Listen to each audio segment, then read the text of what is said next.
But this was a proper beating. He took a lot of punishment, and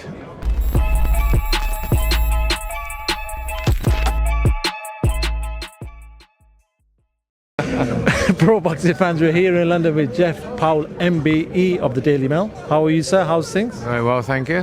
Have you recovered from Saturday night from the Joshua Dubois fights? I just come down from the high. It was a great night, wasn't it? A fantastic fight, and surprise result, and it had everything. So come down from the high and looking forward to the next one. It was a great event. I think Riyadh season put on a great event. We saw a lot of fans turn up for that 96,000. Before we talk about that one though, I need to talk about why we're here today. Beterbiev versus Bivol in Saudi Arabia on October the 12th, I think. Talk to me about this one. Undisputed, all the belts on the line. As boxing fans, we've been waiting for this fight to happen for a long time.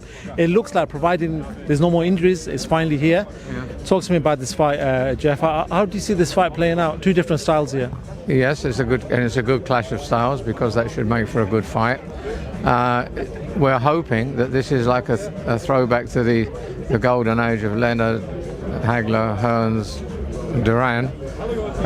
That this would be a resumption of something of that epic quality. Find another couple and have 3 or 4 years of great fights between great fighters. But at last we've got the two best together to get that rolling, and that's good. Just talk to me about the clash of styles. We have talked about Bivol sort of being the mover. You know, he likes to be a bit more slick. We know Beterbiev's the destroyer. He comes forward, cuts off the ring well, carries immense power. Between that though, you've seen many of these styles clash in the past. Who normally in your eyes would win that fight, and who do you think will push ahead in this fight? Well, there's a kind of a mantra that the boxer will win, as long as he's careful and doesn't walk onto stuff. But I'm not sure Bivol is quite good enough at that to stay out of trouble the whole fight. After his fight with Canelo, and then if you're looking back to that, yes, you'd say the slick movement made life very difficult for Canelo, and made him look very good. Since then, he's gone downhill, which is surprising. Maybe he's a couple of easy fights, didn't take them terribly seriously, got through them, but he was not as impressive in the subsequent fights. Clearly he should be more motivated for this, and let's hope he is. But unless he can regain that great one night of his life so far, then he'll be in serious trouble with Beterbiev. Obviously, Beterbiev coming off an injury. Obviously, everything seems to be fine with this October date. But do you feel like that could play part in this fight, or do you feel like a fighter will only take a fight of this magnitude if he was 100% recovered? You'd like to think that. I think the only problem it would give him is if Bivol runs all night. If he's got to chase him around the ring, a bit like Andy Ruiz Jr. tried to chase that Joshua around the ring on the rematch, then he might have a problem with the knee if he's got to constantly keep pushing off to chase after him. If Bivol comes to box and be elusive a bit, of course, but is not running backwards all night, then I don't think it'll be a problem for Beterbiev. I think this card has got some great fights on it, but the standout one has to be the heavyweights, Fabio Wardley and Fraser Clark. I've just seen both men; they both look ready to have words of war. But talk to me about that first fight. And do you feel like we're going to see more of that in the second fight? I wouldn't see why not. They've both got the measure of each other, which might make one or the other a bit wary, because there's a lot of punishment in that fight. But I can't see either of them changing. They fight the way they do, and it could be another dust-up, which is fine. Talking about heavyweights, I do want to recap and relive Saturday night, Anthony Joshua against Daniel Dubois. I saw Daniel actually yesterday, I think it was, or the day before, and good spirits, happy. And I asked him, listen, you came out fast and strong from the offset. Was that the game plan? Your tenacity showed throughout the whole 5 rounds. He goes, yeah, we saw something in there and we came out fast. Did you feel like AJ recovered after that first round knockdown? Not completely, and it was just to his credit that he kept getting up. It's my opinion that this would have been a way to go out on a high, albeit on a defeat. He's talking about carrying on, and this was the first serious beating he's taken. The Ruiz one was a weird ending to that fight.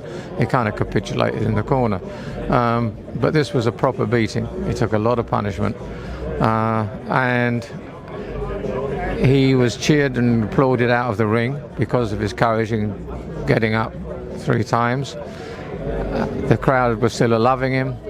He went out on his shield. I think that he should consider that's a way to go now at his age. The alternative might be, say there's a rematch of this particular fight with Dubois. Same thing happens. He'll go out with his tail between his legs. I think although he's saying I will definitely fight on, and of course money talks louder than anything, and I understand that, he's got 1 fight left on his Riyadh season contract. His Excellency will decide who that's against. So I guess he'll go through with whatever he's asked to do. But I hope he's able to go out on the same high he would do now. Simon Jordan has something to say on this on TalkSport I was listening to, and he said, why is Joshua entitled to a rematch? So he's not the champion, but is it because of the figure that he is, the numbers that he brings, that maybe we could see that again for that purpose? He has no right to a rematch. There is no rematch clause for the 2 of them. What there is a clause in his contract with Saudi Arabia for 1 more fight. It's up to Saudi Arabia who he fights. But he is not entitled. It may be that that's what they want, and I'm sure Dubois will be happy to do the same to him again.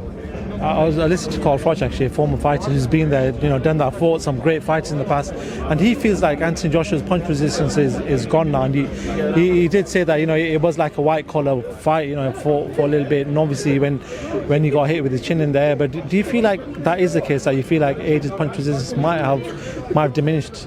Well, Dubois is a massive puncher. I mean, he had trouble with Ruiz. Actually, Bob Arum let him go from his promotional stable because he didn't think he could punch Ruiz. He thought he was quite a clever boxer for his size, but he didn't think he had a real knockout punch. And then Saudi comes and he knocks out Anthony Joshua, to everyone's surprise. Those punches might have caught a nerve or something, so we'll let him away with that. But his punch resistance didn't look very great in this fight. But having said that, Dubois is a much, much heavier puncher. Probably the heaviest puncher in the world at the moment. I do want to play devil's advocate and have the other side of the argument in regards to saying, listen, AJ had 2 great performances coming into this fight. We know the level or the caliber of fighter, but they were destructive. He was a lot more confident in their fights. Maybe this was just a one-off and there was something, maybe a problem up to that. Do you feel like that if them were the excuses that we could possibly still see an AJ in the ring that's destructive like he was in his previous few fights? His attitude is not going to be helped by what happened on Saturday. And what happened before, in the fights before that, was that people turned up and laid down. There was not valid opposition. They just came to pick up the money. So this is a true reflection of where he is.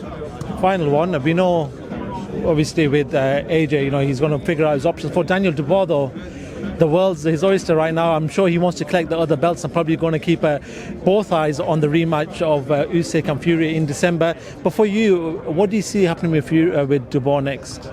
Well, Frank Warren would like him to fight Usyk again. He gave Usyk a bit of a problem. Personally, I disagree with Frank. I thought the punch was low, but it was a borderline call, but I think it was low, and I think had the referee not said a low blow, Usyk would have got up a lot quicker and carried on. But he was uncomfortable with the body shots, and this performance from Dubois was much better than that performance. So I could see them going for the undisputed as long as Usyk beats Fury.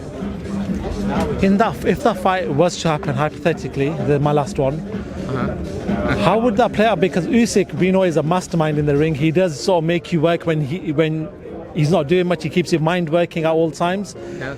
Would that still pose a threat for Dubois? Do you feel like this big, strong, tenacious Dubois could possibly not walk through, but give Usyk some major problems? I think, given the confidence boost from this, yes, he would be more dangerous for Usyk. But Usyk is the best boxing brain in the world at the moment.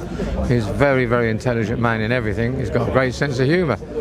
Make us laugh when you're knocking people out. No, I think it's a more difficult fight for Usyk. But Daniel's had a look at him, and he'll have some thoughts about what else he can do as well. He will change certain things. He fights from great angles. He'll think about the best way to get at him and out. It would be a very, very fascinating fight. Cool. Jeff Powell, MBE, thank you so much for your time. As always, you are a star. And we'll see how this press conference plays out, and we'll see you at the next one. Thank you very much. Will do. Good to see you.